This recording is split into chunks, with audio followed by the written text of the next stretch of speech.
All right, at 9 o'clock, I'll call the meeting to order, and the first item is adoption of the agenda, and I have moved by Katie Davies, seconded by Ron Forbes, that the agenda be adopted as printed and circulated. Are there any issues with the agenda? All those in favor? Opposed? That is carried.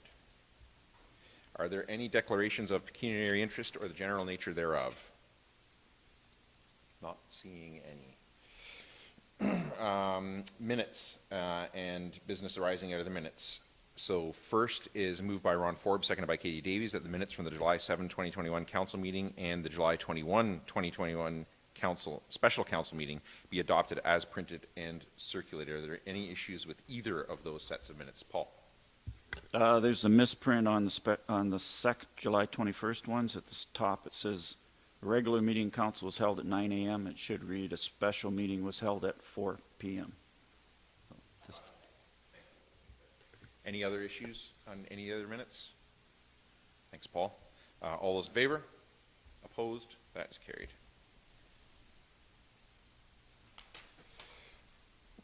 So we have just one timed item at 9:15, planning matter. So until then, we'll get through what we can. No requests made for the public comment period, correct, Alicia? That's correct. There's none. And no delegations. Okay. So reports from staff, and I think first one up then would be fire department. Thank you.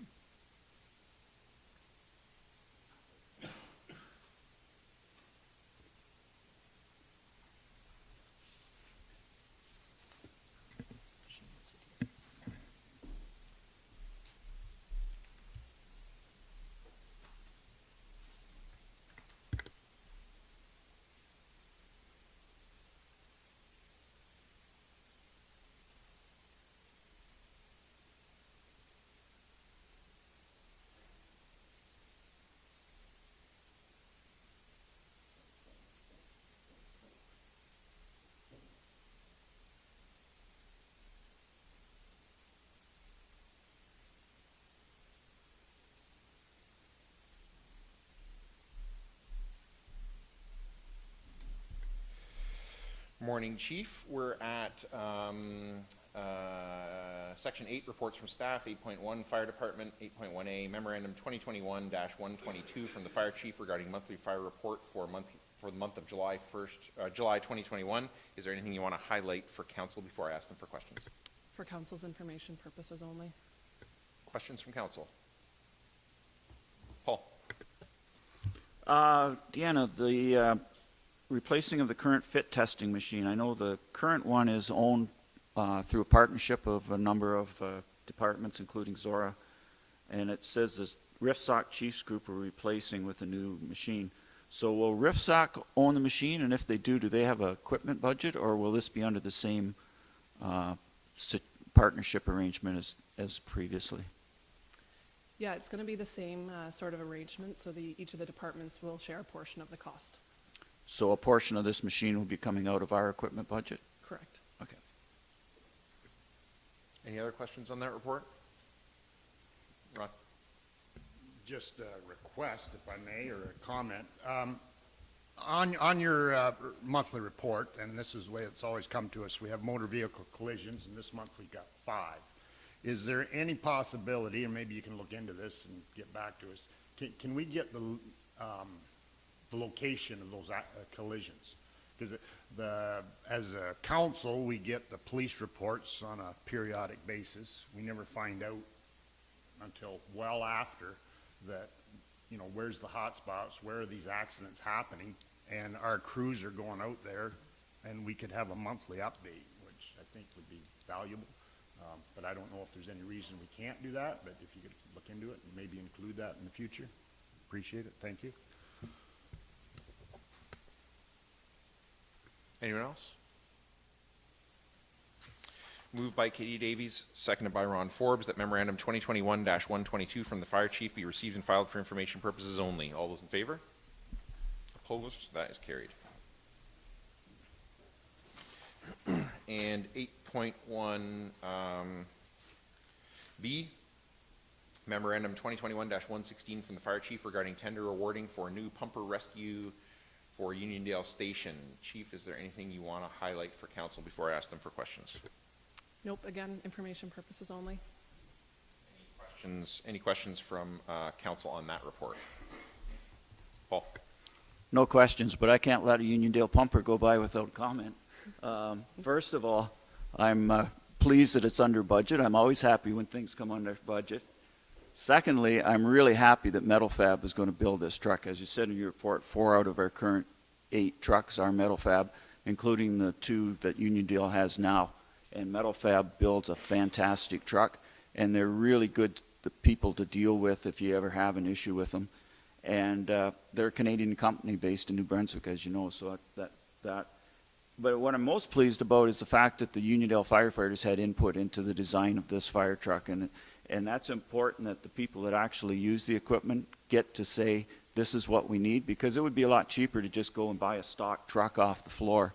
But that's never been our policy, and I think in the long run it's a good policy. And that's important that all the stations have input, but it's especially important for Uniondale because they're the more rural department. So what works in Thamesford and Embro doesn't necessarily work for Uniondale as far as what they need to make the response. So overall, really pleased to see that we're going to be getting a Metal Fab truck, and I hope to be there the day it arrives. So, not that I'll ever get to drive it. Report. Moved by Katie Davies, seconded by Ron Forbes, that memorandum 2021-116 from the fire chief be received and filed for information purposes only. All those in favor? Opposed? That is carried. Thanks, chief. 8.2A Recreation. Memorandum 2021-130 from the Director of Recreation and Facilities regarding monthly departmental activities. This is Jason today, right? Matt's, yeah.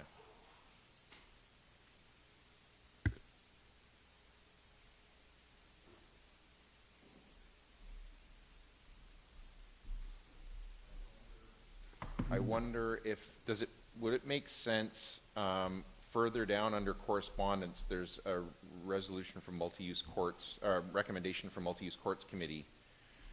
I wonder, should we pull that ahead to now, or are you going to be around for the morning, Jason, to come back in for that, or does this council have an opinion, or? I'll be around for the morning, so Okay. we can wait. All right. Normally I would just do it now, but I'm worried that we might run up against the 9:15 for the planning application, so we might just play that by ear if you're. Yep. All right, cool. All right.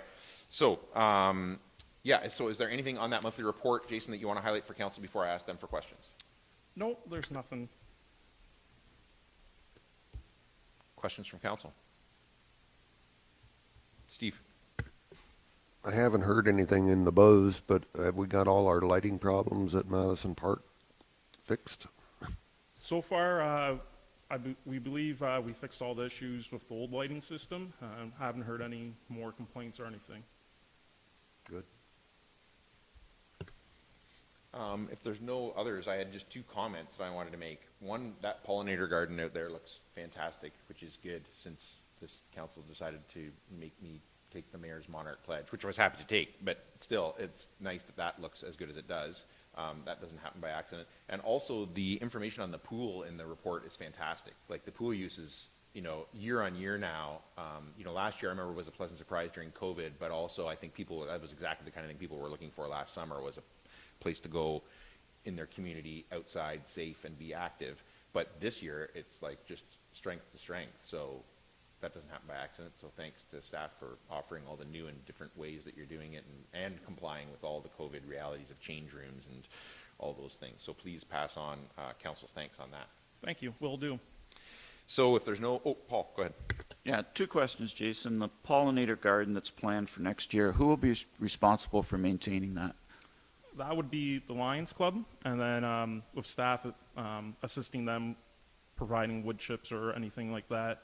We're doing the site prep to get it ready for them, and then they'll next spring take it over and plant all the plants and manage it. And they'll do the work from there on? Yeah. Okay, that's good. My other question is, apparently we're going to move into post step 3 or post or step 4 or whatever is going to happen next. Have you had any indication from Southwest Public Health or from the province of what that would involve as far as capacity limits, masking, cleaning protocols, anything like that? Nothing yet officially. I believe the province released something late yesterday afternoon. It's looking like most restrictions will be lifted. The masking will still need, for indoors, will still be needed. And same with the passive screening, so the signs at the front doors of the arenas, do you have any of the symptoms? But officially, no, nothing has been directed to us from the health unit or the province yet. I'm expecting the next week we would hear something. About 4:30 on Friday afternoon. Probably. Yeah. Anything else for Jason on the report? Not seeing anything. Moved by Ron Forbes, seconded by Katie Davies, that memorandum 2021-130 from the Director of Recreation and Facilities be received and filed for information purposes only. All those in favor? Opposed? That is carried. And 8.3, building and drainage. I think we can squeak in before 9:15. Memorandum 2021-128 from the Chief Building Official Drainage Superintendent regarding monthly departmental activities. Thanks, Jason.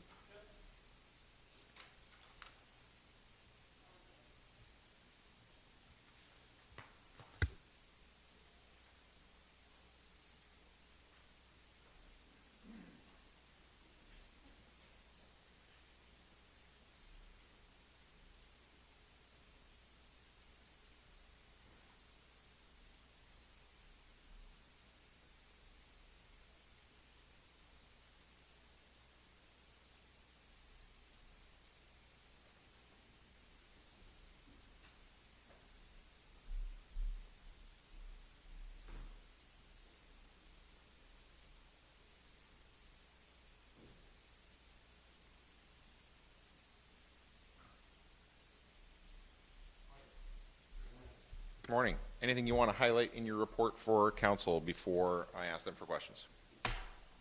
No. Questions from council? Paul? One question, Mike. Overall, activity's down about 8%, but a drop of from 53 new houses to 24 new houses this year. Any theories? We were expecting that new houses would go up. So we need the land in Thamesford to open up, which it should this fall, and those 61 units on Middleton Street are ready to be permitted. I just have to sit down and do 61 permits, so that'll bring the numbers back up again. We just did 2 singles in Embro, so we'll catch up. We're just waiting for land. So I just need to be more patient. Sure. Okay. Thanks. Sorry, anyone else? Moved by Katie Davies, seconded by Ron Forbes, that memorandum 2021-128 from the Chief Building Official Drainage Superintendent be received and filed for information purposes only. All those in favor? Opposed? That is carried. Thanks, Mike. Thank you. So are we ready to go with the planning application? Because I know that you said the applicants were gonna, are we at 9:14, close enough.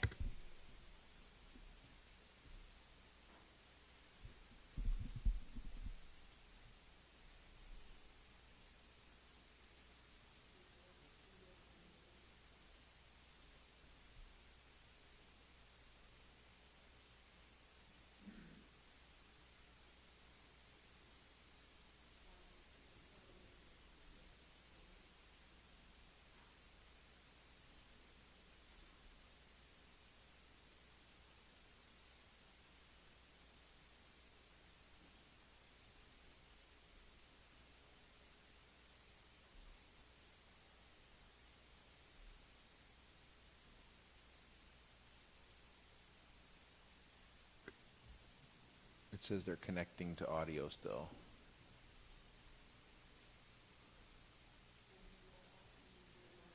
Yeah.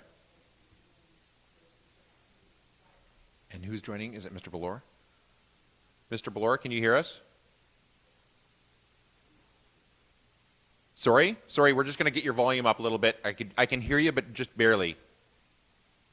Who's there? Yeah, we're just working on it. We can hear you, but it's quiet, so staff are just working on trying to get that a little bit louder. Give us 1 second.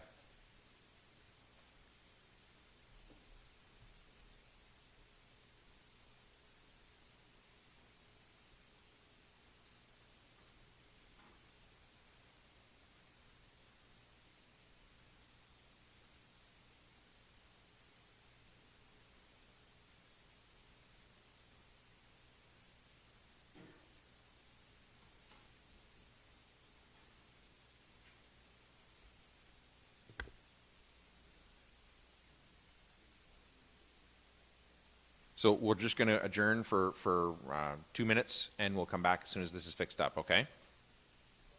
Okay.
Okay?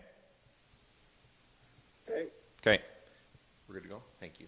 All right, so call the meeting back to order, and we are at 6A, public meetings and drainage meetings. Zone change application ZN 5-21-03 submitted by Philip Belor for subject lands described as Part Lot 25, registered plan number 39 in the village of Embro in the township of Zora. The lands are located on the north side of Commissioner Street East and are municipally known as 126 Commissioner Street. Spencer, is there anything you want to highlight in that report for council before I ask them for questions? Thank you, Mr. Mayor. Just briefly, we'll go over the application. As you mentioned, it's at 126 Commissioners. All the adjournment and everything, I screwed that up. That's my fault. Moved by Katie Davies, seconded by Ron Forbes, that the council meeting be adjourned at 9:22 a.m. for the purposes of holding a public meeting pursuant to the provisions of the Planning Act. All those in favor? Opposed? That's carried. Thank you, and sorry, and back to you, Spencer. Thank you, Mr. Mayor. Just briefly, I'll go over the report this morning. So it affects property at 126 Commissioner Street in Embro. It's just east of Argyle Street. The applicant in this instance is proposing to demolish an existing single detached dwelling and replace it with a semi-detached dwelling. There are no issues with the application. Further, there were no comments received as a result of the circulation. There was comment received with respect to driveways for the future semi-detached dwelling. No anticipated issue with that comment, however. The application itself does result in some slight intensification within Embro, which is a nice thing to see. Through our analysis, we didn't highlight any areas of concern, and as such, we're recommending approval of the application today. Any questions from council on the application? Not seeing any. Does the applicant wish to speak to their application? No, just what you have there. Okay. I don't know what to say, yeah. Yeah, that's probably Yeah, a we good just, thing. yeah, we Agree with it. agree with it, yes. Any questions for the applicants? Not seeing any. And there's nobody from the public dialed in for this, for questions? Thank you. All right then. Moved by Ron Forbes, seconded by Katie Davies, that council move out of the public meeting and pursuant to the Planning Act that the public meeting be adjourned at 9:23 a.m. and the regular meeting of council be called back to order. All those in favor? Opposed? That is carried. And moved by Ron Forbes, seconded by Katie Davies, that the council of the township of Zora approve zone change application file number ZN 5-21-03 submitted by Philip Patrick Valor for lands described as Part Lot 25, registered plan number 39 in the village of Embro and municipally known as 126 Commissioner Street to rezone the property from residential type 1 zone R1 to special residential type 2 zone R2 special to permit the construction of a semi-detached dwelling. Anybody want to speak to that application? All those in favor? Opposed? That is carried. So, Mr. Belor, so that's passed and approved. So you'll need to touch base with Spencer and or Mike Hughes, the chief building official, and they will let you know about the waiting period and other necessary paperwork for you to get your building permit and get construction underway, okay? Okay, thank you. Thank you. Have a good day. You too. Bye-bye. Goodbye. Right. All right. 8.4A, Public Works Department. Thanks, Spencer.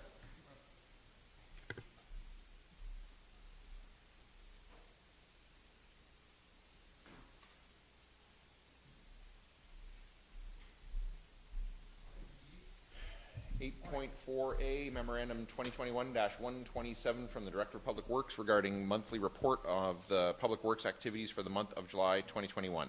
Is there anything you want to highlight in that, Steve? Don't think so. Questions from council on the report? Paul? First of all, the Road 96 resurfacing, I drove it last week. It's awesome job. It's compared to what it was before, it's unbelievable improvement. And the gravel trucks were streaming by my place yesterday doing the shouldering, so if it's not done, I'm sure it'll be done today. So it and it done well ahead of schedule, and appears to be a great job done by everybody. 3 questions. The washout issue kind of caught my attention. And as you say, we've had a lot of heavy rains, and I presume washout repairs are kind of an emergency situation where you have to get out there pretty quickly. So what's involved in fixing up a washout?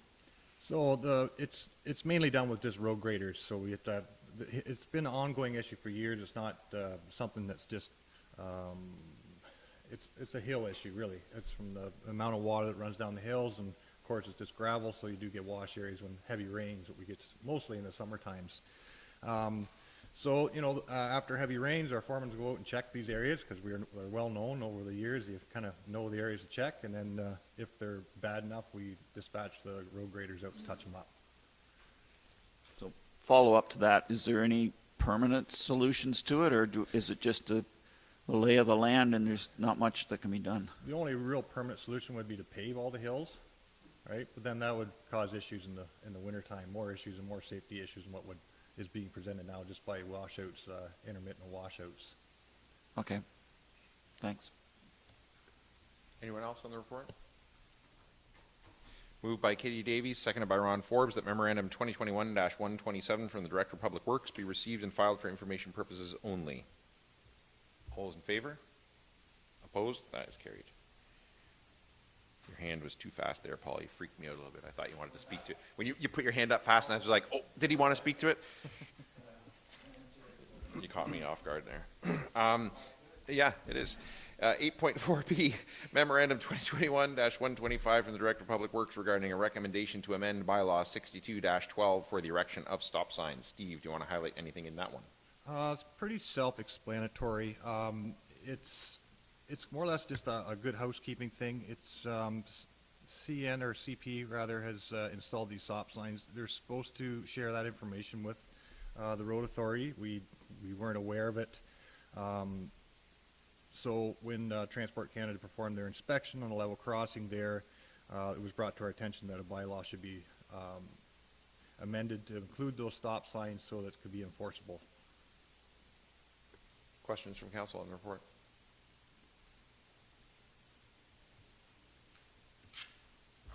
Moved by Ron Forbes, seconded by Katie Davies, that council enact bylaw 45-21 to amend bylaw 62-12, known as the stop signs bylaw. Anybody want to speak to that? All those in favor? Opposed? That is carried. And 8.4C, Memorandum 2021-131 from the Director of Public Works regarding Oxford County Public Works review of and recommendation for the intersection for Oxford Road 45 and Road 64 due to accident frequency. Is there anything you want to highlight in that, Steve? Not specifically. I do agree with their report, and I do agree with their suggestion for a solution.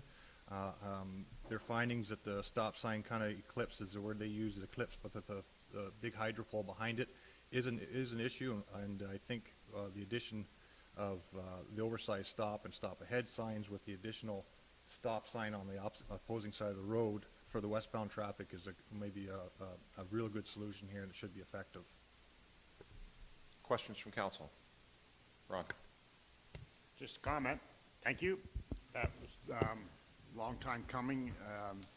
Yeah, I think it'll help that intersection a lot. And there's 16 people that signed the Zora traffic calming reports. I think we'll all be happy to see that change at that intersection.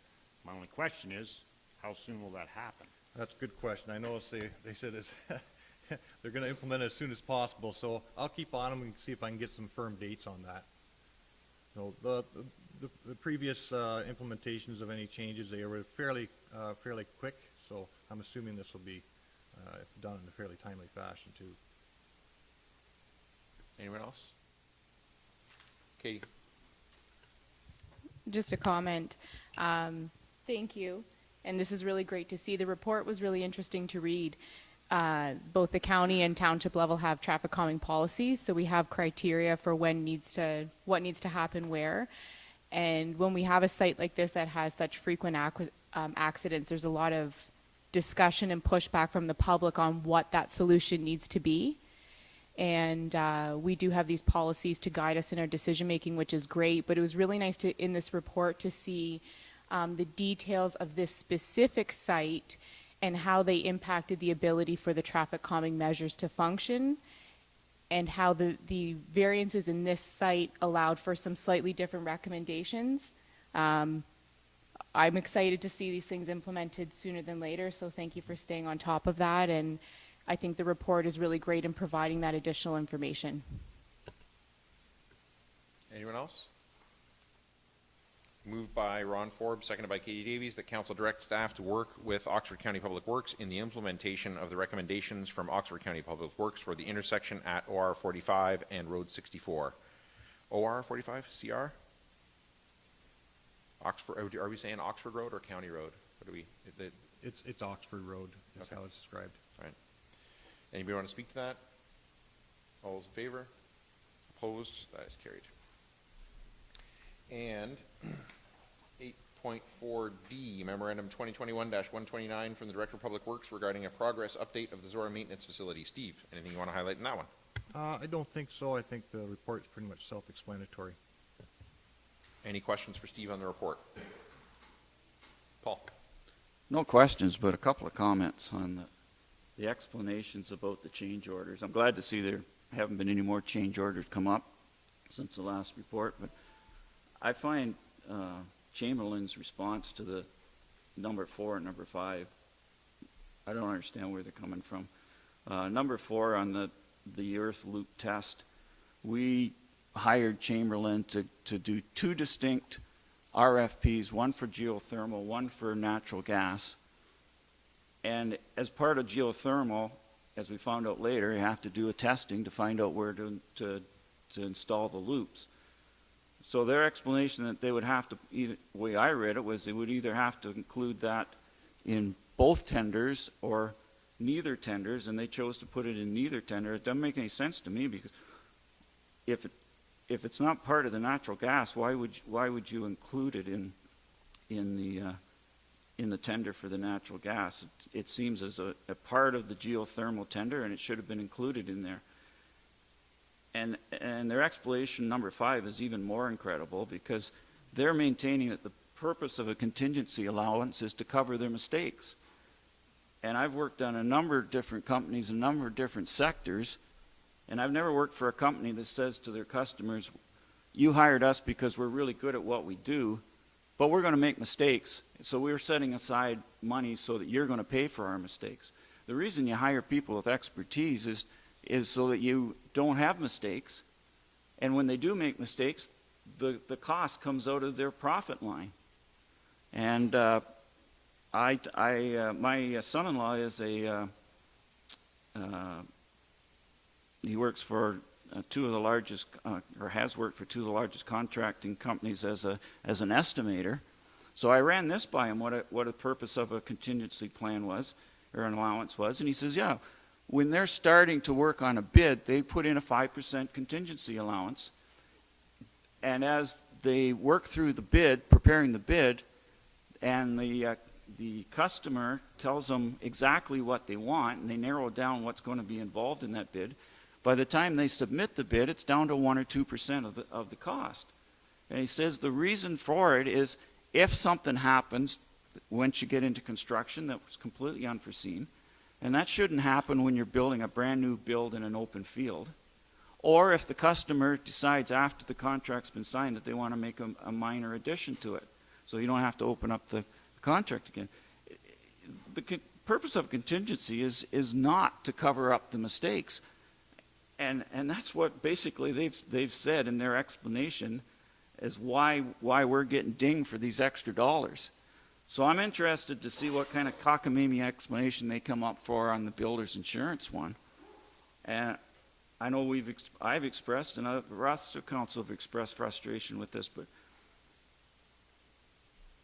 really frustrating, and the sooner we don't have to deal with this company, the better off we'll be. So that's my comments on that. Anyone else? Katie? Yeah, I had the same thoughts, especially reading through change order 4 and 5, and the beginning part of the sentence that Paul just spoke to about the contingency allowance. The beginning of that sentence that they explain that the oversights do happen, especially when there are multiple build options being designed and tendered. And my thought when I read that was, at no point when we decided to further employ at additional costs to have that second option tendered, was it part of our decision that we're more likely to have more problems because we've taken that option of having a second design prepared and tendered. So really disappointing to see this as the explanation. I didn't have the background information about exactly what a contingency allowance is for, but was disappointed to see that this is being framed as just how this works when you want to pick two options. We paid for two options. We were never advised not to, that this would be the outcome. And I hope we don't see too many more of these. Anyone else? Ron? I just agree with everything that Councillor Mitchell and Councillor Davies has said. That, this is a little bit frustrating for sure. And I think there has to be a lot of pushback against Chamberlain's on this. Yeah. I'll just make a brief comment, I guess. I having done this job a long time ago, but having done this job, I did not have a 5% contingency that I could just dip into to cover up my mistakes. And there were mistakes, but yeah, I had to go and get more money and say sorry. Yeah, it's frustrating. It certainly is the reason that you pay for experts, right? If we wanted to just have a contingency and make our own mistakes, we could just done that ourselves and not hired somebody. Just made our own mistakes and paid for our own mistakes ourselves. So, moved by Katie Davies, seconded by Ron Forbes, that Memorandum 2021-129 from the Director of Public Works be received and filed for information purposes only. All those in favor? Opposed? That's carried. And I think that's it. Steve? Thanks. Thank you. And 8.6A, Corporate Services Department Memorandum 2021-124 from the Director of Corporate Services regarding assumption of Phase 2 of the, Finance Department, but there's nothing there, right? So it's just, but it's, so there's no report, but we have two directors of finance here now. So yeah.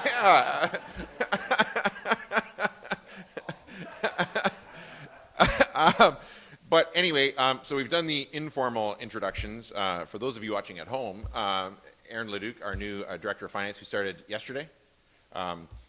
So as many have joked, came back for a second day, which is a good sign. Whether you come back for the second council meeting will be an even better sign. So welcome, especially welcome to council. I think you're gonna enjoy the staff that you work with. Hopefully you will enjoy the council that you work with. I've said many times that council comes in here, and even if we're brilliant, we come in here twice a month and we wave our hands and we have great ideas. But it's our staff that make it happen 24 hours a day, 7 days a week, 365 days a year. And I certainly know that is this council's view, is that we depend on staff to give us the new and innovative and creative solutions. We're going to debate and make those decisions, and it's going to be up to you guys to implement those things and make them happen for residents. So welcome.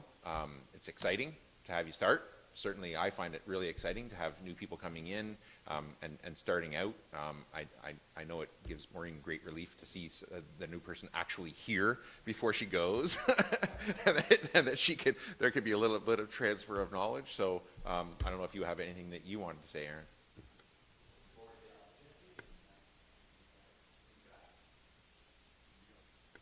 Paul. I'd like to welcome in. At this time, are we going to say goodbye to Maureen, or are we going to leave that to a later on to? Oh, okay, so we're going to save that for later. Okay, that's good. The intent while I'll be here for the September 1st meeting, that will be my last meeting. That's good. I'll save it for then.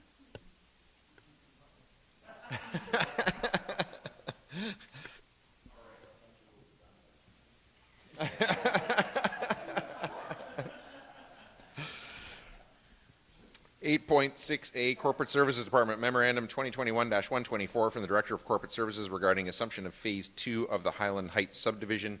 And who's going to speak to this one?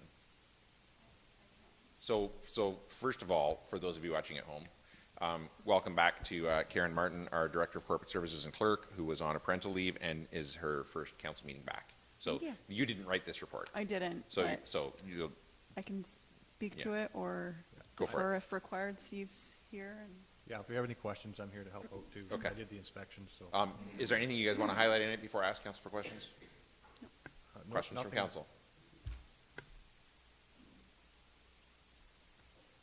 Seeing none.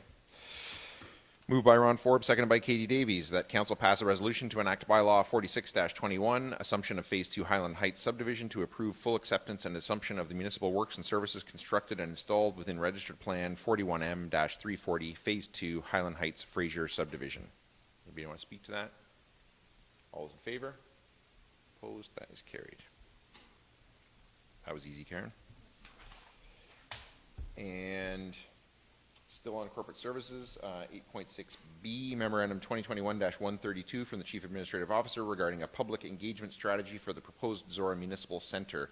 Don, do you want to speak to that before I ask council for questions? I would leave it open for questions from council. Questions from council?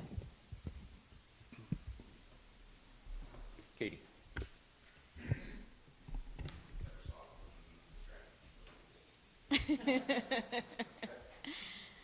I like the way this is laid out. I think it offers, you know, the multiple dates and the ability to have virtual as well.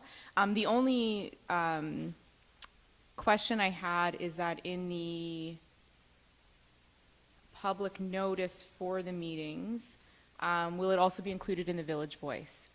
If we can make their deadlines, yes. Okay. Yeah. That was the only thing that I kind of flagged on here. There's social media and there's Zora Now, but if we could make it in the Village Voice, I think it'd be great. Thanks. Welcome. Anyone else? Moved by Katie Davies, seconded by Ron Forbes, that council endorse the public engagement strategy for the proposed Zora Municipal Center and that staff be directed to implement the strategy accordingly. Anybody want to speak to that? All those in favor? Opposed? That's carried. And still on corporate services, Memorandum 2021-133 from the Chief Administrative Officer regarding 149 Brock Street demolition. Don, do you want to speak to that? I did tour the site and looked at some of the extra concrete that was involved with the subject of this report, and there was an extreme amount of concrete under the various parts of the various structures on the site. So we did allow for an average of 9 inches across the site. If it was less, we would have received a credit. If it's more, then we are likely to be paying an overage, which we are in that position now. Questions from council? Ron? So the thickness of this concrete, like, did they have to bring in any special equipment to break it up or to get smaller pieces, or what was involved? They did have to bring in a larger hoe to get some of it out because it was quite deep. A different braking tool as well. And then they're involved in the crushing costs with the additional concrete too. Paul?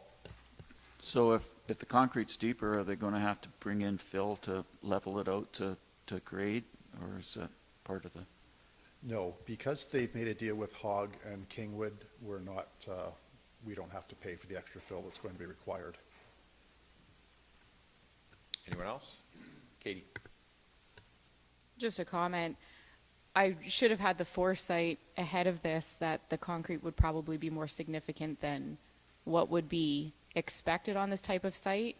As I toured the Maple Leaf facility with a variety of previous employees who gave their oral histories to the staff at the county and at the museum, the reoccurring theme was that Harvey Beatty loved his concrete. So this is not surprising, and I think the sale of the property sort of being what's funding this work at least allows for this to not have, I mean, there's still a financial impact, but it's not a cost. So Thank you. Anyone else? Moved by Paul Mitchell, seconded by Steve McDonald, that Memorandum 2021-133 from the Chief Administrative Officer be received and filed for information purposes only. All those in favor? Opposed? That is carried.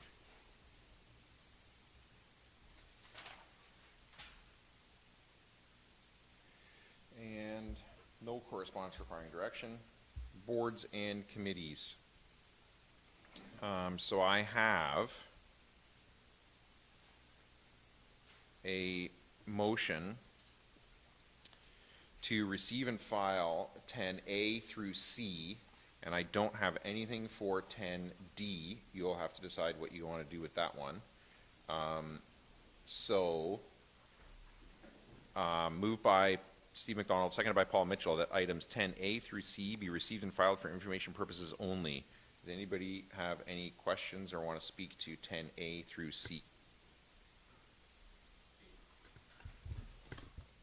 I'll speak very briefly to 10C. So we have the agenda from the most recent meeting and the minutes from the previous meeting. Just the committee's moving along really nicely. Members of the committee are sort of taking homework projects from each meeting and bringing back information to present at the following meeting. And we've got a great project outline, sort of a bit of a flow chart working document to work within that's functioning really, really well.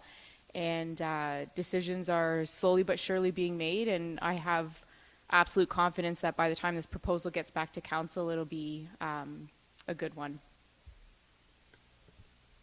Anybody else on 10A through C? Moved by Steve McDonald, seconded by Paul Mitchell, that items 10A through C be received and filed for information purposes only. All those in favor? Opposed? That is carried. So we have item 10D, Zora Multi-Use Courts Committee Resolution 0407-2021 regarding washroom change room facilities at the Thames District Recreation Center. I have no motion on this, so I guess the first thing would be, does council have any questions for staff on this? Oh, sorry, there he is. Sorry, Jason. I just read out Zora Multi-Use Courts Committee Resolution 0407-2021 regarding washroom change room facilities at the Thames District Recreation Center. I don't have a motion from council as to what they want to do with this yet, so I'm just asking them if they have any questions for staff on it first. Steve. One thing that isn't mentioned, but what's this washroom, change room combination ballpark cost going to be? Yeah, sure. So this is very preliminary. Part of the scope of work that the Zora Multi-Use Courts Committee was working through was whether or not they would be recommending washrooms or change room facilities as part of the proposal of the multi-use courts to come to council. And as part of this work, we looked at a very rough ballpark of maybe $75,000 to $150,000 to have a standalone structure located behind the arena, tied into our sewer system, and have it available for all the amenities back there. The committee did not proceed with getting a more finite estimate on this cost, because as discussions evolved, it was determined that the multi-use courts would be one of many facilities that would be using these washrooms, and that it was more appropriate for the responsibility of providing the washroom facilities to be on the municipality as opposed to the multi-use courts project. So the 75 to 150,000 is, it just came from conversation. I had a conversation with Mike Hughes about it, and we just sort of ballparked it, but there's a huge range in terms of what exactly it looked like in size, and there's also some specifics about how it would be connected to the sewers, that there's some costing in there that could really have some range. Does that sound about? Yeah, that's correct. Anyone else? Paul. So that figure you just mentioned, I know it's totally ballpark, is that just for washrooms? Because it says washroom and change room, but does that include change rooms or just washrooms? So the intention was for it to include both. Okay. But the specifics, the committee didn't get into the specifics of what that structure would look like, more just the general theme of how it would function. And once it was determined that it was not something that the committee wanted to undertake, they stopped looking at the details of how it would be constructed, and more just who was going to be responsible for it. Currently, there are the municipality, I will speak to just Thamesford because that's what I'm aware of, but the municipality does provide porta potties at several of our parks seasonally. There is access to washroom structures inside the arena for some of the recreation that happens close to the arena. So the soccer program has access to washrooms during the off-season of our ice rentals. But the challenge with the tennis and with the multi-use courts is that the tennis, pickleball, ball hockey, and basketball outdoor season extends into when we then have the ice-in and ice rentals. So the area within the arena that's currently used to provide washrooms and change rooms for soccer would then be used by ice. So there would be an overlap in the season that that those washrooms could not be multi-purposed for the alternate use. There's also the skate park on site that doesn't have any access to washrooms at any time. And then the volleyball courts have been sort of working through this year if and when they can have access to the arena. And part of the discussion as well was in terms of accessibility to the recreation facilities, that for some programming to be function as intended, that some users will need to have closer access to washrooms. So currently for volleyball, they bring a bicycle and so that they can ride it around to the front of the arena to use the washroom. So that's maybe a detail that volleyball didn't need for me to share on YouTube, but so yeah, there was some discussion about what that need would be for washrooms, and if it would be possible to have a structure similar to the one in Lions South Park at the splash pad facility. Anything else from council? Questions for staff? Paul? No, I think this is a reasonable request as an extension of the whole project, that if you have groups of people gathering that they need washroom facilities, and it's beyond the scope of the multi-use court project, so we should certainly consider it. Strong. Maybe this is too early in the planning, but I thought by reading it was going to be an addition to the building, but then you said similar to South Park, Katie. So are we talking, or just still looking at those two options, whether it's freestanding building or an addition to the arena? It would be a freestanding building right behind the arena in Thamesford. So just a question of understanding for me then. So freestanding building, similar to South Park, a building on its own, washrooms, change rooms. Correct. Okay. So, anybody else? Questions? I still don't have a motion. Somebody's going to have to write something. And get a second. Mo? I just want to just ask a question then. So right now there's a resolution that's being maybe proposed for council, Motion, a yes. motion to deal with this motion in some form or fashion. Okay, so that the decision from that will determine how it is being discussed in future planning of financials for the 5-year capital budget. Or what they write in their motion, and That would be, and council that how it's they vote on clear, it. But that's yeah, clear for us That's to what I know. would expect. Yeah. Okay, thank you.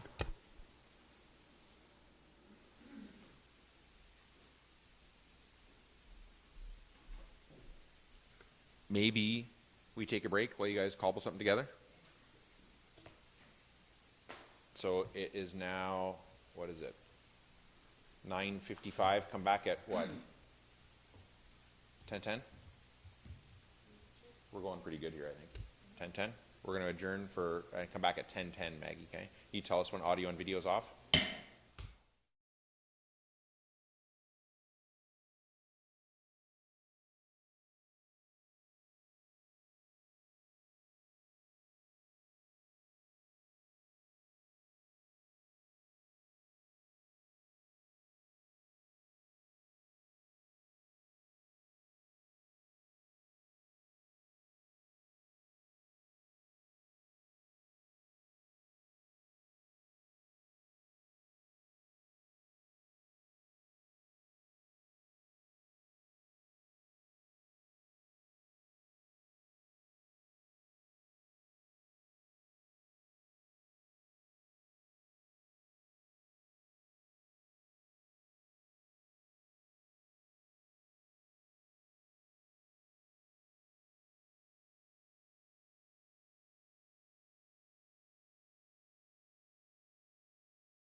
ready, Maggie?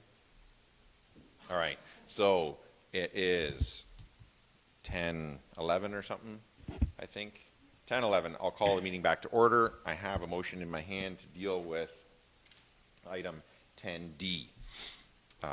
Moved by Katie Davies, seconded by Ron Forbes, that council support ZMCC Resolution 0407-2021 re-TDRC washrooms, and that Zorra Council direct recreation staff to include consideration for on-site washrooms at the TDRC in the 5-year capital budget, and that staff prepare a report for council's consideration for the 2022 capital budget deliberations. Katie is the mover. Do you want to speak to that? Yes, please. So there was some really good discussion at the Multi-Use Courts Committee, and I think that they've really identified an area that is slightly underserved right now in terms of providing these facilities on site. And I think if the proposal gets approval, some fundraising and gets built back there, that need is only going to increase. So what I'm looking to accomplish with this motion is to get further information from rec staff about what that might look like, and we're still however many years away from construction of these courts, so we can see what they propose in terms of when the costing, how that'll fit into the budget, and at what point in time it would make sense for construction to commence. Ron is the seconder. Do you want to speak to it? Yeah, I think it was good to see the committee identified this as a need, and it obviously has been for many years at the arena, you know, for Calathumpian celebrations or whatever, that's always washroom issues. And I think with the soccer fields, volleyball courts, that area is starting to get used much more, and we still got more proposals coming with the multi-use courts. So, yeah, it's certainly something we need to study and hopefully are able to fit it into our budget. But we'll wait for the staff report. Anyone else? I'll read it again and call the question. Moved by Katie Davies, seconded by Ron Forbes, that council support ZMCC Resolution 0407-2021 re-TDRC washrooms, and that Zorra Council direct recreation staff to include consideration for on-site washrooms at the TDRC in the 5-year capital budget, and that staff prepare a report for council's consideration for the 2022 capital budget deliberations. All those in favor? Opposed? That's carried.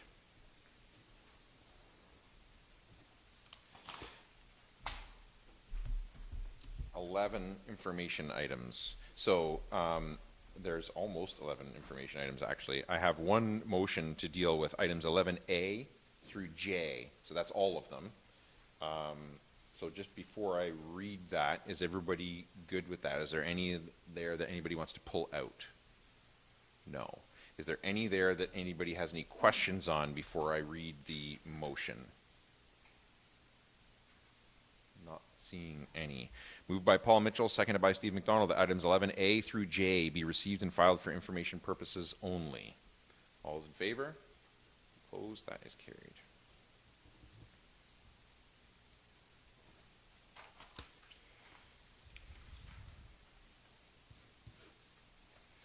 And no unfinished business. Notices of motion. 13A. Deferred motion from the February 17, 2021 council meeting regarding Eyes on the Park. Moved by Ron Forbes, seconded by Katie Davies. I'm not going to read that yet because I'm only going to read it once. Are there any questions for staff on this motion before I read the motion, and then we'll start debate?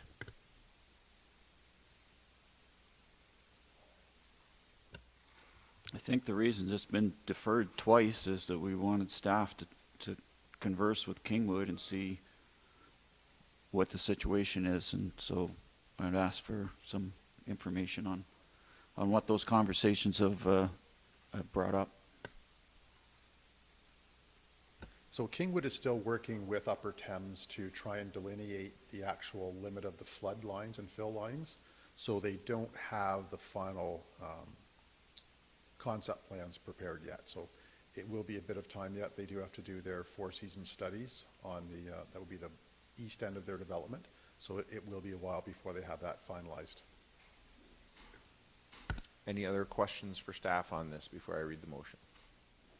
Paul? Is this potentially going to be tied in with what we want to do with that building as far as partnering with Kingwood potentially to redevelop that building? And part of the whole big project there is, No, the existing, or the proposed road network that they are looking at goes south from Brock Street, and it swings south and then west.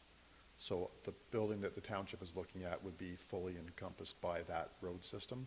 This would be any roads to the east of that, that would be at the east limit of where the fill and flood lines would go.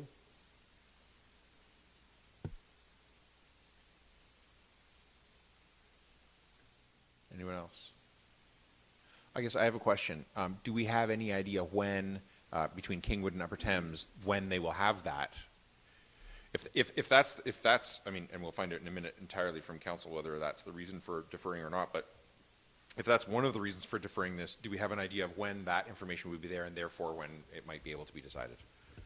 No, their final design of that is likely 2 to 3 years away, based on being, I think, phase 4 of the overall development scheme. Anybody else? Questions?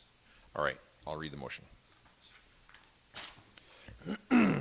Moved by Ron Forbes, seconded by Katie Davies. Whereas parkland development initiatives can increase park use, reduce encroachment, and reduce conflicts between park users and homeowners. And whereas the Lions River Parkway east of the Thames River has no residential properties adjoining the park, and it is bordered by Highway 119 on the east. And whereas the west side of the river floodplain has potential to mirror the east side and be bordered by a municipal street on the west side of the park that follows the Thames River area of influence from the end of Patrick Street all the way to the county water treatment plant property.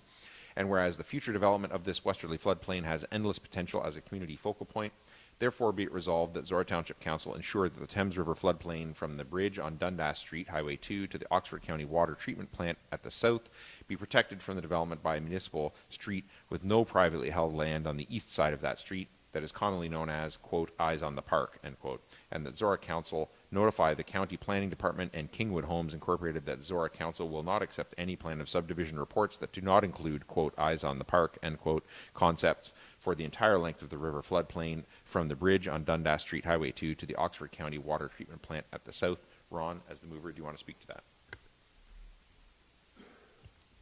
Yes, I've spoke about this for many years, that should that farm ever be developed, that was what I think is the best course of action for that river parkway, as I'll call it for now. The eyes on the park, we have that in the small form in Tempsford already. North Park, you can go by there, and you can see the park. It feels good. You go to the South Park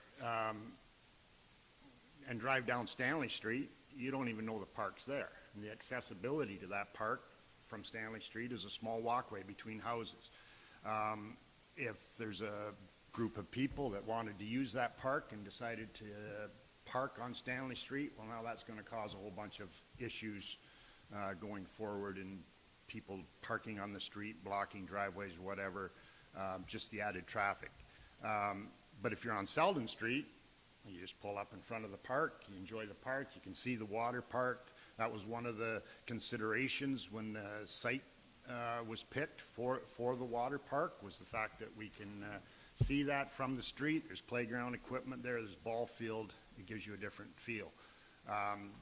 We can use Lakeside as another example. If you're going down Sonova Crescent, now that we've got that road paved, it's a nice drive, the lake's there, there's no homes on that side of the lake. But if you go around to the other side of the lake, I realize it is private land on that side, but if you drive down that street, what do you see? Homes backed up to the park. It's uninviting, it's not accessible.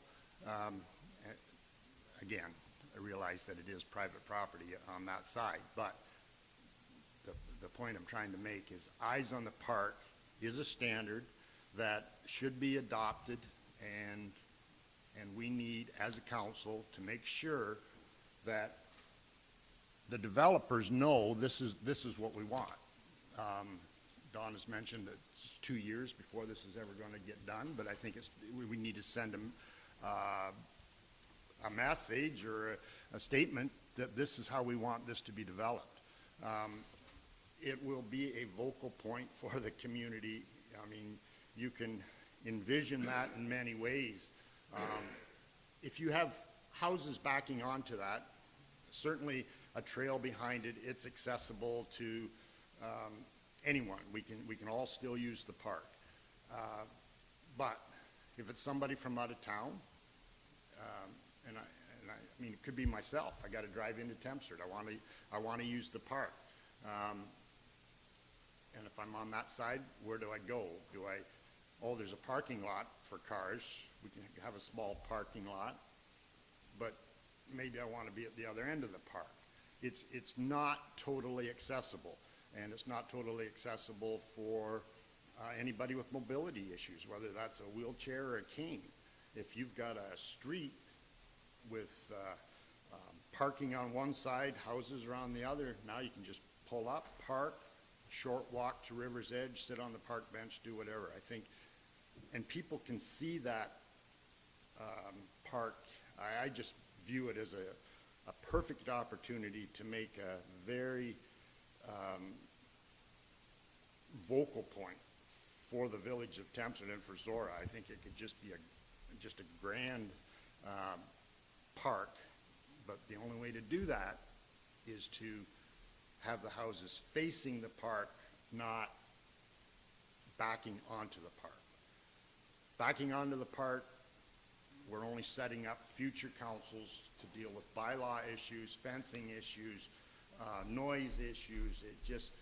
It puts a buffer there. As far as waiting for Upper Thames report, it doesn't matter. The street is either going to be on that line, and that will be where the shoulder of the road is, with the houses to the west, or there will be houses on that line with property. Their backyard property will be on that line with the street in front. So I don't think we have to wait for anything to do with Upper Thames on this. All we're doing is sending the message to Kingwood that this is how we would like our park developed, and it will become a very proud park for the village of Thamesford and for the township of Zora. I mean, I can envision this in the future. At Christmas time, we can have Christmas lights up and down the river on both sides of the river. People can drive by both sides, have a quick look.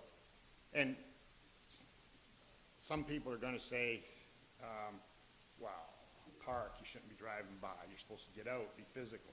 Don't forget, and it's in our, we're supposed to be an accessible community. There's a lot of people that would just love to be able to drive by that park and maybe stop at Tim Hortons and enjoy a coffee when they're done. I feel very strongly about this, that we need to ensure that River Parkway is a public place in every sense of the word, and that's why I wrote that motion. That's why it's been deferred several times.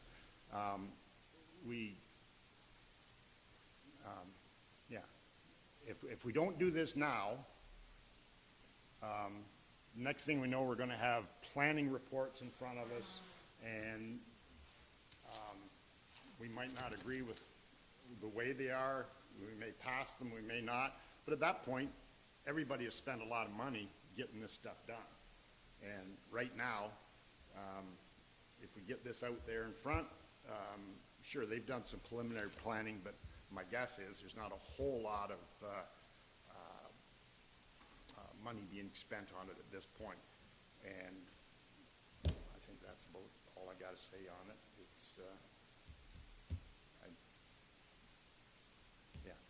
I'm pretty passionate about this. I think it's something we should do and insist on. I know there's ways of maybe going halfway, or we can keep a block of houses out, but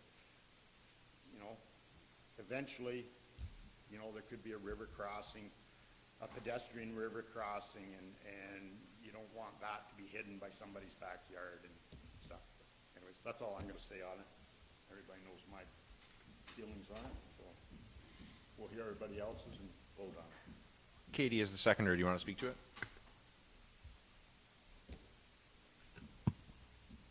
I'm scribbling notes as you speak, Ron.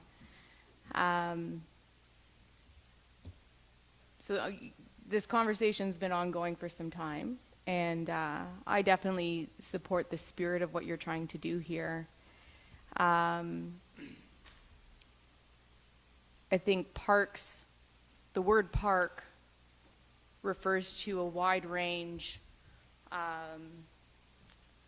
of park space that functions differently, different types of parks, who they appeal to and how they function.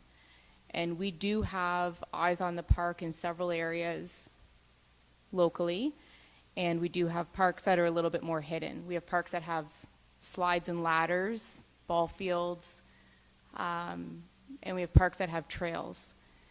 And I think where the eyes on the park definitely functions well, in some of those cases, some of the other functions of a park really do function better when they're not closely connected with roadways and cars. And I think our responsibility is to look at providing a wide range so that we are accommodating all residents with the ability to have access to recreation, whatever their park use needs are.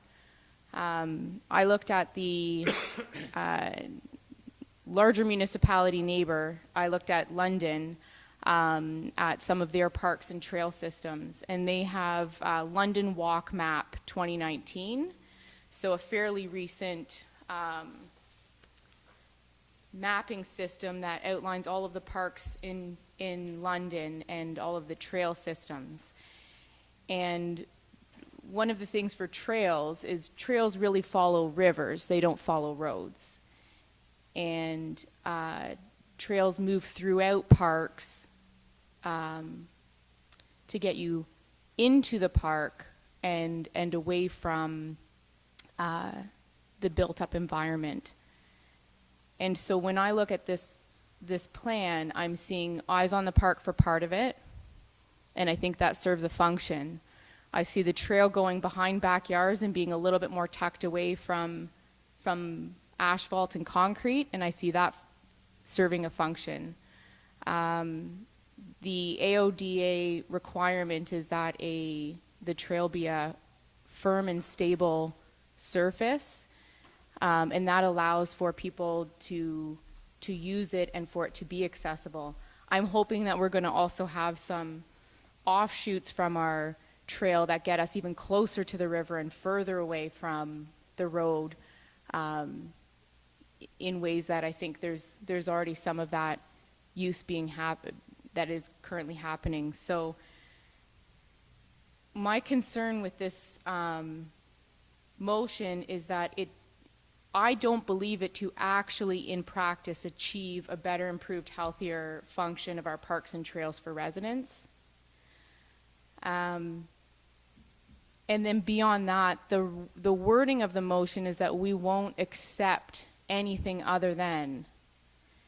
And I think the direction that staff has been given to carry on conversations with Kingwood to emphasize some interest in having access to that park and having that park function as well as possible for Zora residents, that I think can serve the community well.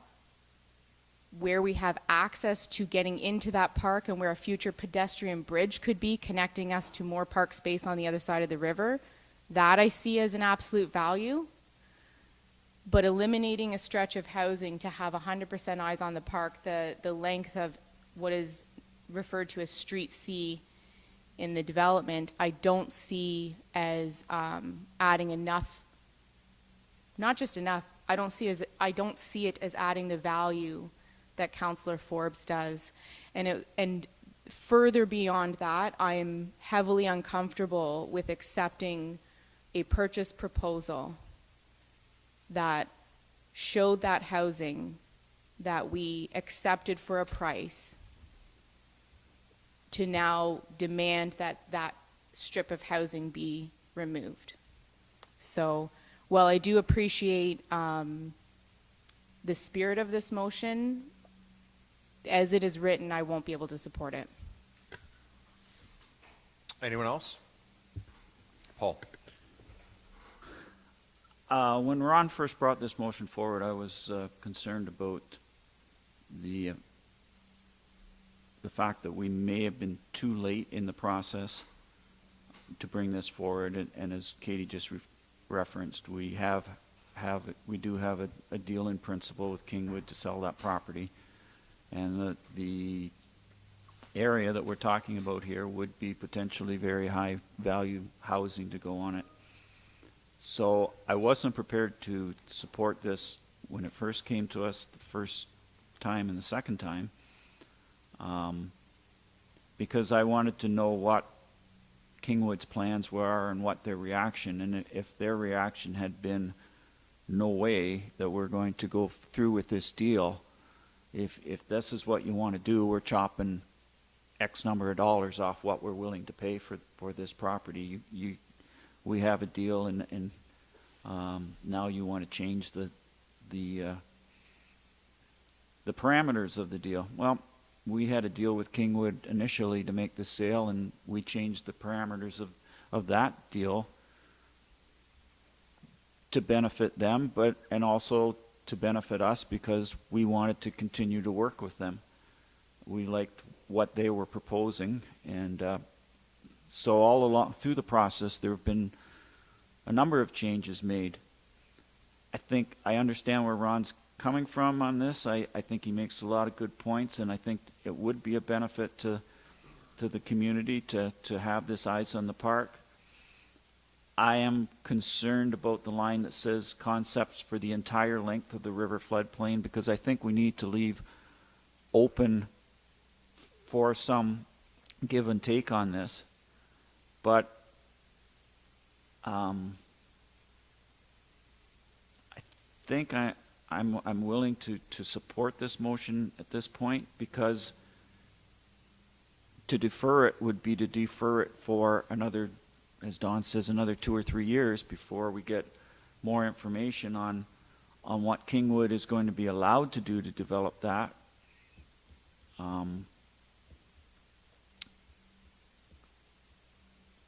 Like I say, I am concerned about that line, the entire length. I would like to leave more room for negotiations further down the road. But overall, I think that the concept is one that I can support. Anyone else? Steve? I'm kind of torn on this one, but I see Ron's points. I heard Katie and Paul's. I too feel uncomfortable about almost breaking a deal with Kingwood. And as the resolution is worded, I have the same problem with that one sentence in there about concepts for the entire length of the floodplain. If that was deleted, I would probably support it, but as is, I would not.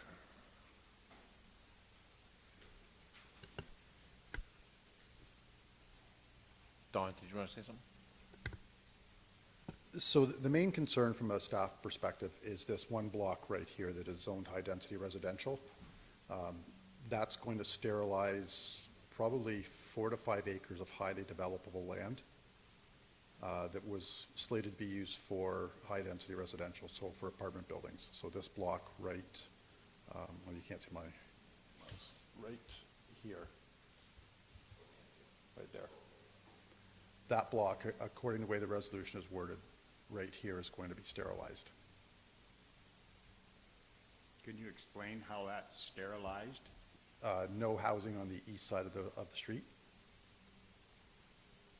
Then extend Street C.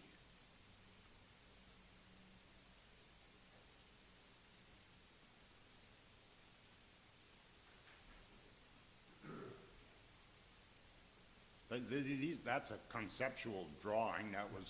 That's a 20-year-old plan that was designed by Maple Leaf. I don't think there's been a lot of updates. The stormwater management pond has been moved. We've already given minor variances. We've made changes to this development as we've gone along so far, and there'll be many more, I'm sure, as this thing moves forward. And so, I mean, what we're really talking here, if you look at that drawing, is there's houses on both sides of Street C, and those are the ones that I would like to see not necessarily removed, but Street C should follow the floodplain closer, wherever that line has to be. And that Street C could extend at that point out to Brock Street or wherever the floodplain line allows it to. And even if that brown area is zoned as high-density housing, apartment buildings, at least that's parkland. It's a little more public. You can walk through their parking lots, probably even use their parking lot, maybe. But anyways, that's, I don't see how sterilization, it's only sterilized if you follow that map. If you relook at it and redesign the roads, and now is an easy time to redesign it because it's all on paper. So.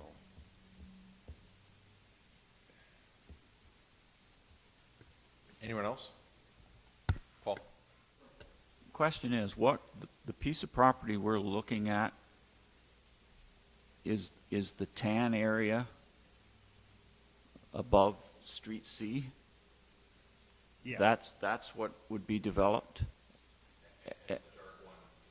And the dark one to the left of it. And that's where my concern about the entire length comes in, that I would like to see, the eyes on the park for a portion of that, but, and I think I would be willing to make an amendment to the motion. And there again, I'm always leery about making amendments off the top of the head, but both Steve and I have said we're concerned about the entire, that line that says for the entire length.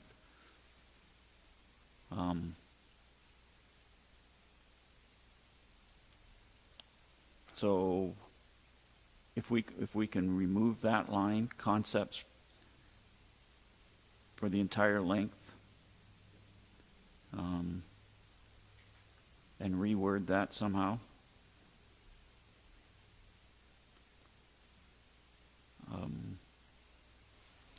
Could we take a bit of a recess as we did earlier and okay, to come up with, rather than me just trying to come up with something off the top of my head as I speak?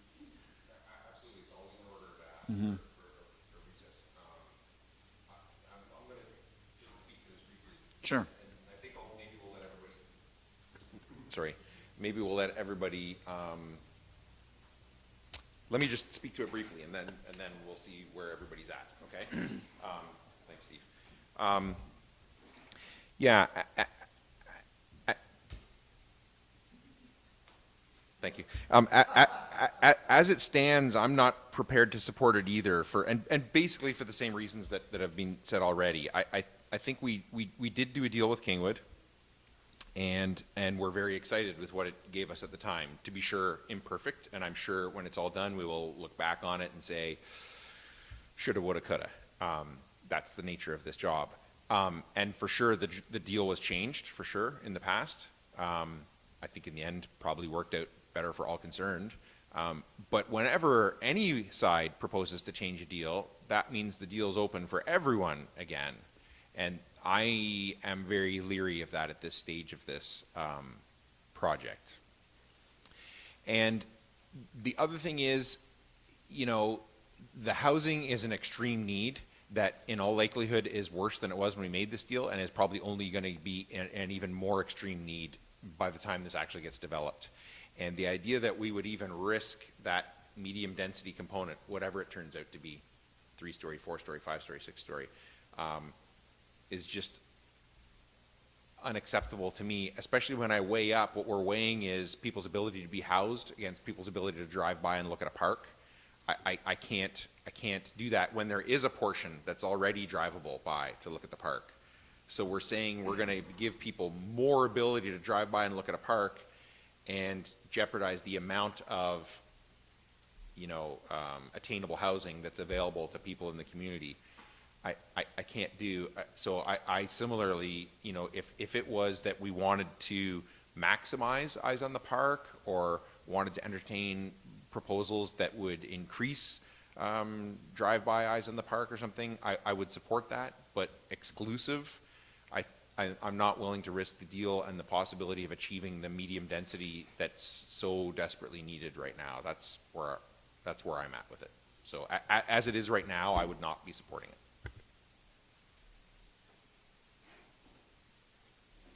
Anyone else?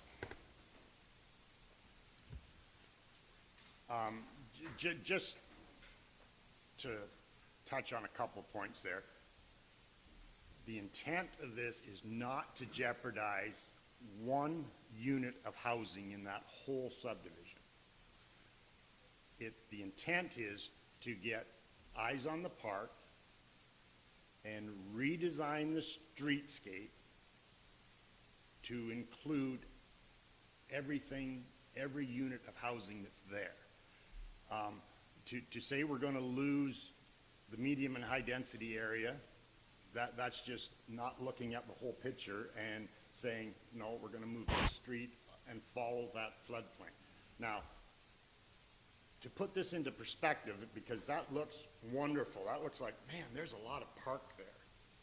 Where that square corner is, Don, if you can put your cursor on the square corner to the right of the screen, in the park line, where the gravel pit boundary is on this side of the river. Yep, up a little, right there, that square there. Okay, that's all forest. That is wasteland down there. There's no intent of the park. Now, if you put it on that 246 at the corner of Street C, that is roughly where the parking lot is on the other side. Oh no, I'm too far. You got to come back farther, probably below the blue. Yeah, now you can actually see it. Okay, there's the parking lot on the other side of the river. So now we've taken that part that's really important and we've built houses backing onto it. There'd be no hope of future. You don't get that land back. That use of that. Once you put a house there with the backyard onto that, we have problems with some of that on the north side of the number 2 highway. There's a couple of houses there. This has come up many times. Anyways, I've said enough. Everybody knows my feeling.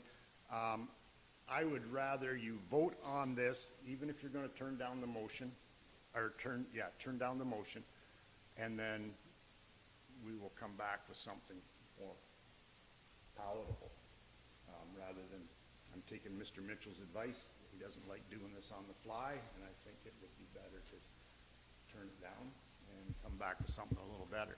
But I think we, as a council, if we believe, I mean, I believe in it. I don't know if everybody else does. If you don't, I'm getting the feeling that we all are kind of heading in the same direction. And Kingwood hasn't corresponded with, I have received no notice, whether through our staff or through Kingwood directly, that they would be kicking and screaming if we said we wanted all eyes on the park in that area. So I think you just call the question, Marcus, and carry on, and we can debate it at another time. Anyone else? Paul? Yeah, I think Ron's got the right approach here, that we go ahead and vote on this. This, similar to the situation we had with the Line 41 bridge a couple meetings ago, that we had a motion on the floor and it was amended, and at that time I said I would have preferred that we voted on the motion as it stood rather than amending it on the fly. So I'm prepared to vote on this motion. I'm not going to support it, but I would be certainly open to an amended motion if Ron were to bring that back at a future meeting. Anyone else? I'm going to read it again and call the question.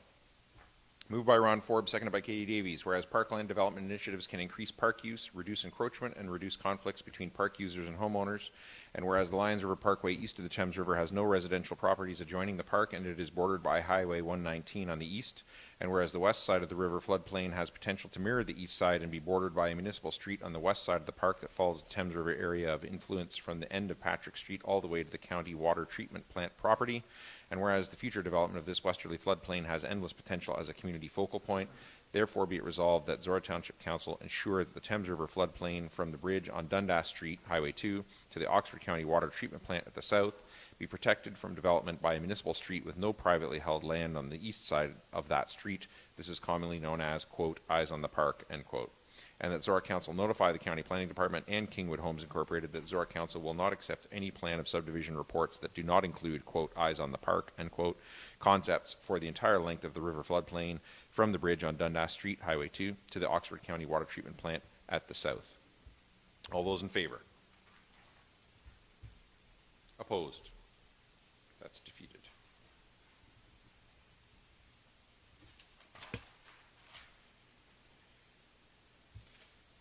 And 13B, notice of motion regarding feasibility of converting existing line 41 bridge into a toll bridge.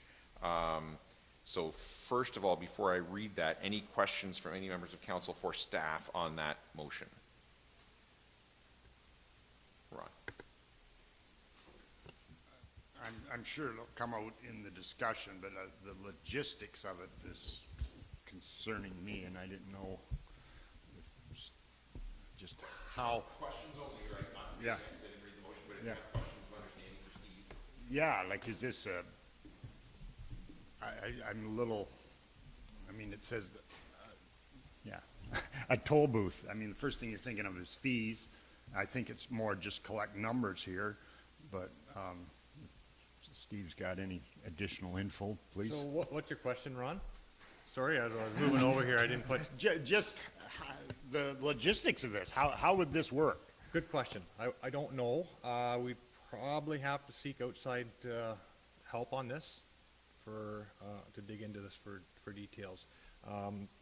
Where there's 12 toll bridges in Ontario and they're all border crossing to date. So this would be some uncharted territory for Zorra Township. So we probably have to seek outside advice on this.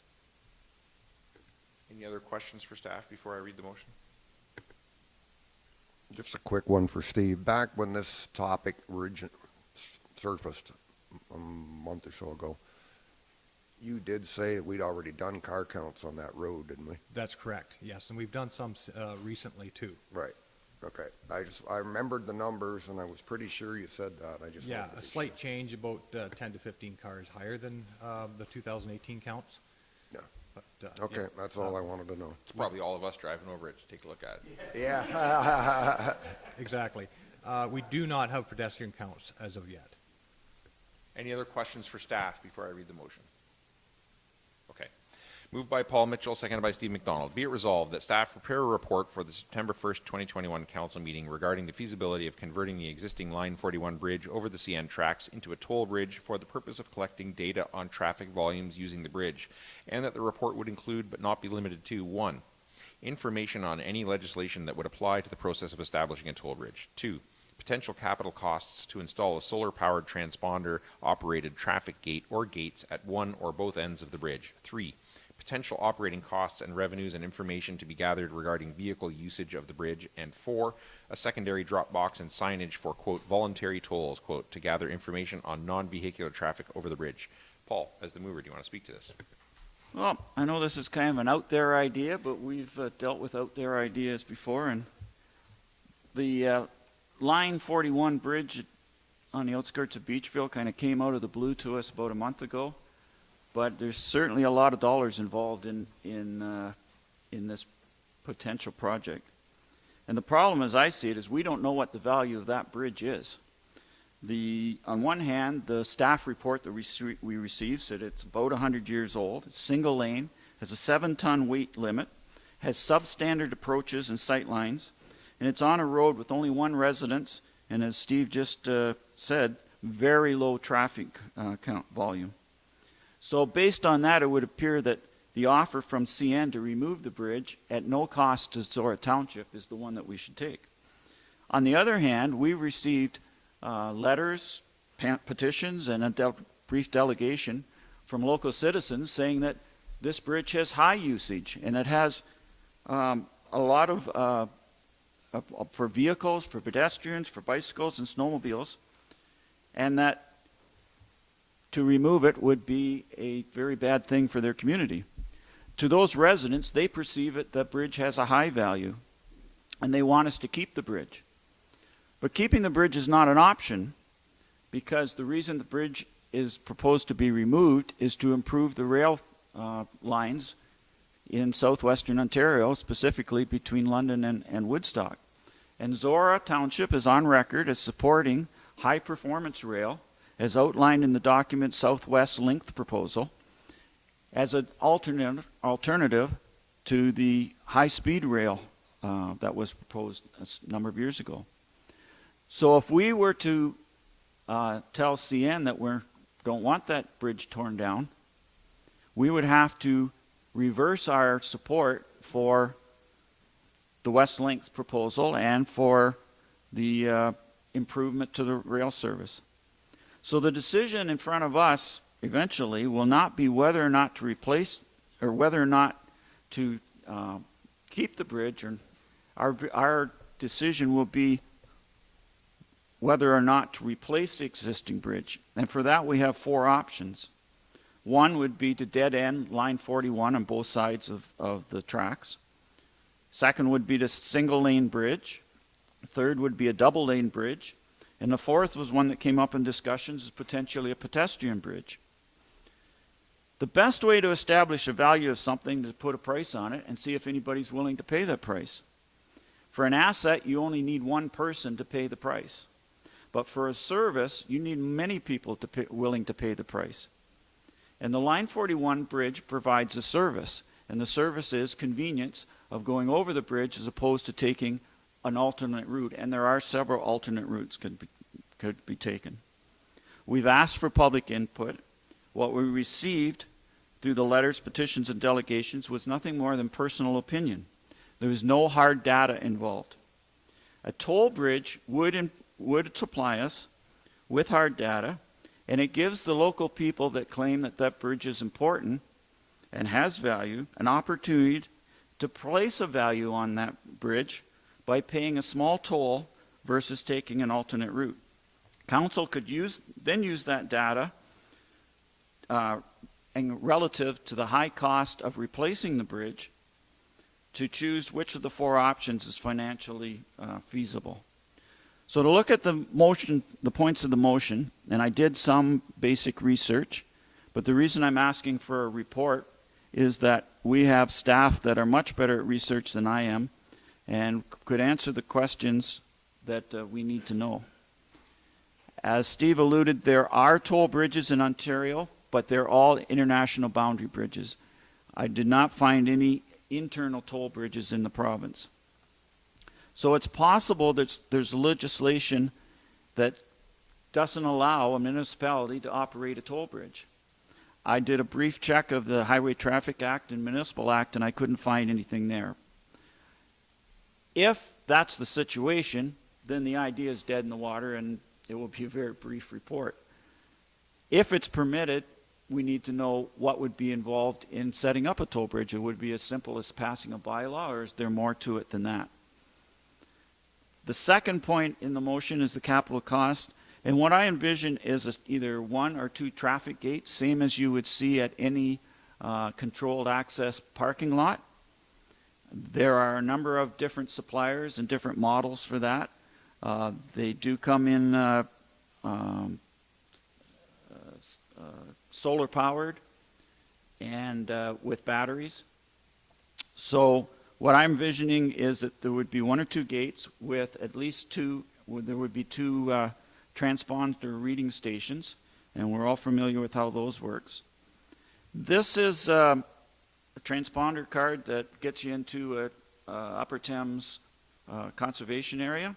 So what I was thinking was that we would sell these cards either at the township office or possibly as well at Beachville Museum if we cut Stephanie in on some of the costs of doing that. And I believe there's probably a number of options. You could sell them for a small administration fee, and every time it gets swiped, the person's account would they would be charged a fee, the toll.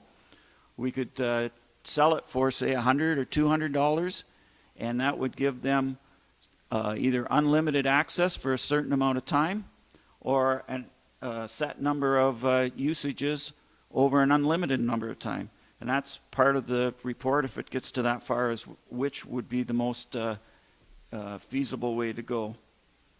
As far as the drop box, obviously pedestrian traffic would not have to pay a toll. They can just walk around the gate. So I thought if we had some signage and a drop box where we're saying the township is researching whether to replace this bridge or not, and if you want to put in your contribution of a loonie to let us know that pedestrians and bicyclists actually do use this bridge, that's just another way of gathering data. So, in summary, if the traffic volumes equal what the residents claim, the toll should cover most of the capital and operating costs. If they don't, and they're low levels as based on our traffic counts, then we can justify not replacing the bridge, and that way saving hundreds of thousands and possibly millions of dollars. So either way, from a financial end, I think there are costs involved, but I think it's for the information it's gathering, it's worth looking at and at least having a report come back to us. Steve is the seconder. Do you want to speak to it? Okay, well, I seconded the motion to make sure we brought it forward. I'll get right to the point. I will not support the motion. We've already got car counts. The bridge that's there is effectively dead-ended now except to small passenger vehicles.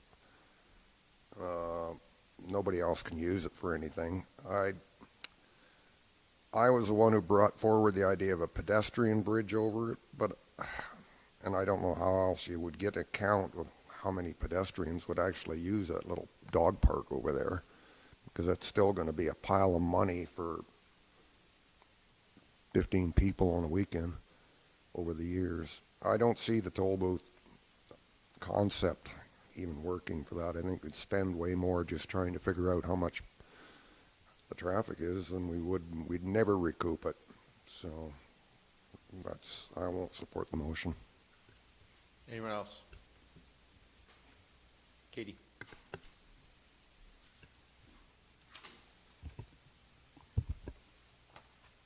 Two heavy motions back to back. Can I ask a quick question from Paul's statement of clarity first? So you said that if the toll usage is indicated as high as what the residents are saying for the bridge, that it would cover the capital and operational costs of involved. Do you mean the capital and operational costs of the sort of experiment of capturing this data, like the toll portion? You don't mean of the capital costs of the bridge replacement? Oh, no, I didn't say that clearly, but yeah, because there are going to be dollars involved in if we were to proceed with this, it would cover the cost of the research, basically. It wouldn't cover even a small fraction of the actual bridge construction. Okay, thank you. And then can I follow with my, So we have data that says how many people are crossing. So we have the data that Steve mentioned was from 2018, and we have some updated data that may be impacted by a little bit more traffic lately, or maybe a slight increase. But when we look at that data, that's still, those are some small numbers. And there are a lot of services that, maybe do represent small numbers, but it provides a necessity. Like the money that we are contributing in our commitment to the SWIFT Plus program, where having internet access is vital. And so even though the amount of money that we're putting aside every year to try to get high-speed internet to every resident in Zora is significant, considering the number of people who don't have internet isn't really that high. Most of us have it. But that high value is there because the need is vital. And so when I look at this, there's two pieces. There's how many people is it impacting, and what is that impact? And the reports we've had back, and I've had some follow-up with staff about what that impact is. A lot of what we've heard from residents is there's safety and security impacts, severing communities. But when we're actually looking at what these impacts are, I do believe, based on all of the data, that it really is more convenience than anything else. And so if the function this bridge serves is convenience, and the number of people that would be inconvenienced based on our traffic counts is pretty low, the only thing that we're going to achieve by setting up a toll bridge experiment, you're not going to have an increase of people who are going to go over it because there's a toll. You will have people who will say, well, I'm not going to pay the toll, I'll just go around. So all we're going to do is take 50 or 66, whatever number we want to go with. You'll take 50 or 66, and you'll whittle it down to 40, 30, 10, 0, or maybe no, or maybe every single person will pay that toll.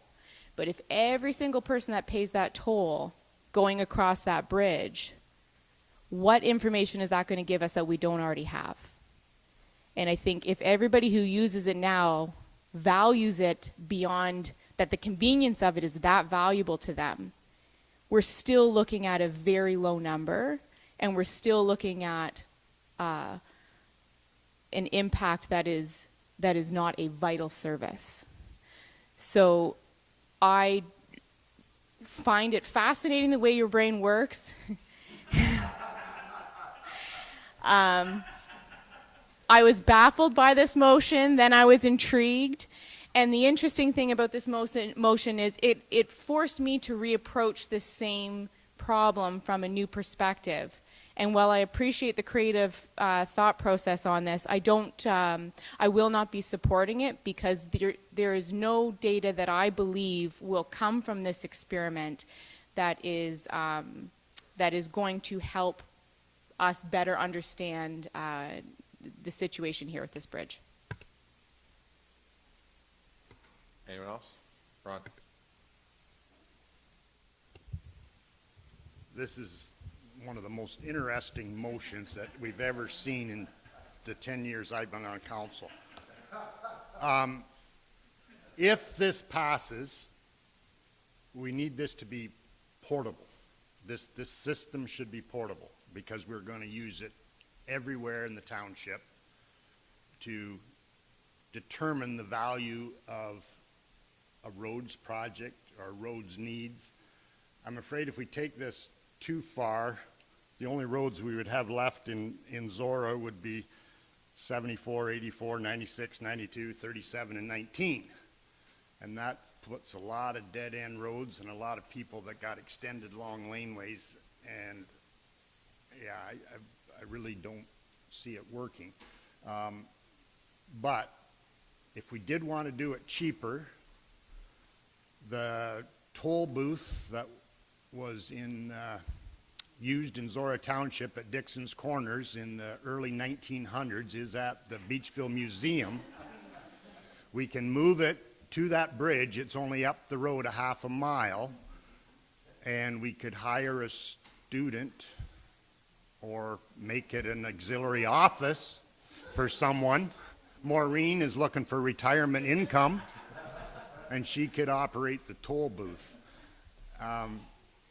Sorry, Paul. I like the idea. It has brought new attention to the Line 41st Bridge, but I don't think I can support your motion. Anyone else? Paul? First of all, Katie, you're not the first person has commented on how my brain works. My wife As long does as they're it. not professional. Uh-huh. As long as they're not professional. That's been suggested. Yeah, the reason I brought this forward was that the local citizenry have said that they don't agree with the report that came before us as to the value of this bridge. I was looking for another way for them to basically put their money where their mouth is. I'm fully prepared to vote based on the information that we have. I don't think there's any justification of spending $500,000 to $2 million to replace that bridge. And so I had this crazy idea. I threw it out there. Fortunately, we didn't have a whole long agenda today that we could spend some time talking about it. If it doesn't go anywhere, it may not be the last crazy idea I ever have, but it made for some interesting discussion. Anyone else? I'll read it again and call the question. Moved by Paul Mitchell, seconded by Steve McDonald. Be it resolved that staff prepare a report for the September 1st, 2021 council meeting regarding the feasibility of converting the existing Line 41 bridge over the CN tracks into a toll bridge for the purpose of collecting data on traffic volumes using the bridge, and that the report would include, but not be limited to, 1, information on any legislation that would apply to the process of establishing a toll bridge. 2, potential capital costs to install a solar-powered transponder-operated traffic gate or gates at one or both ends of the bridge. 3, potential operating costs and revenues and information to be gathered regarding vehicle usage of the bridge. And 4, a secondary drop box and signage for, quote, voluntary tolls, quote, to gather information on non-vehicular traffic over the bridge. All those in favor? Opposed? It's defeated. I think, if nothing else, I think that serves to highlight to the residents who of Zora or Southwest Oxford who want the bridge to be there, how closely this council is going to be looking at the vehicle counts and the dollars and cents and the actual value and who's going to pay for that value. So if nothing else, healthy debate was had. Yeah. Yeah, yeah.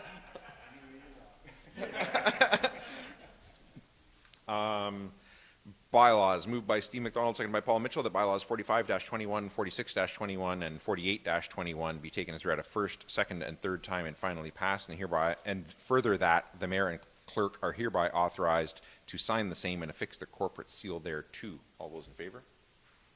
Opposed? That is carried.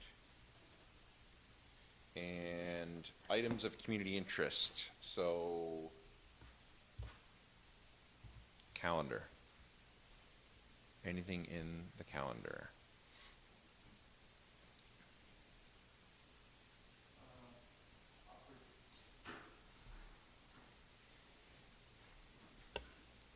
HACA meeting on, is there a HACA meeting on Monday? No HACA meeting in August. Okay. Their next meeting will not be till September the 13th.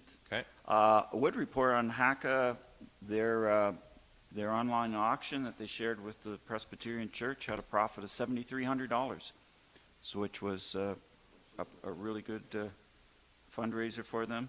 The only next thing on my calendar is an Upper Thames board meeting on August 24th.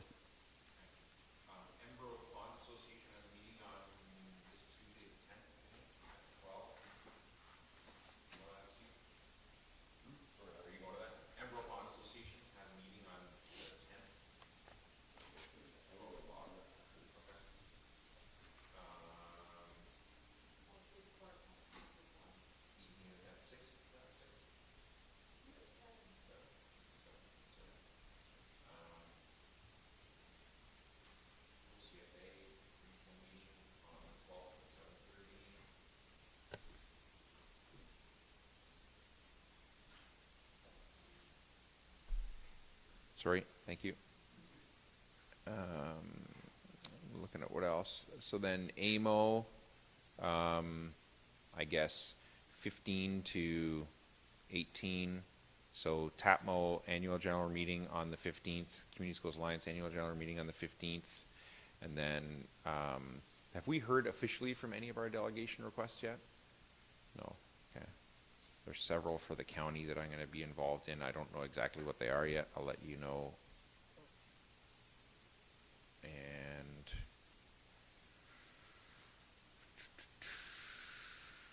is that it then? ZRAC on the, no ZRAC, right?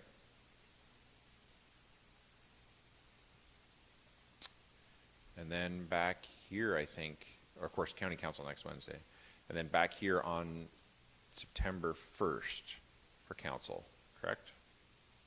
That's all I got. Wow. In 4 weeks. It's not September. Anybody else, anything for the community calendar? So then for anybody watching on YouTube, we're going to go into closed session now, so the video will end. And when we come out of closed session, all that's left is confirmatory bylaw and adjournment, so some procedural things. So the video will be broken into two at this point if you're watching it, but there's really no topics of debate after this portion ends. So moved by Paul Mitchell, seconded by Steve McDonald, the council move into closed meeting session at 11:12 a.m. pursuant to section 239.2E of the Municipal Act regarding litigation or potential litigation, including matters before administrative tribunals affecting the municipality. All those in favor? Opposed? That is carried. And Maggie, can you let us know when the video and audio is off?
you. So we're back from closed session, and what we have left, I believe, can you guys just confirm, is confirmatory and adjournment?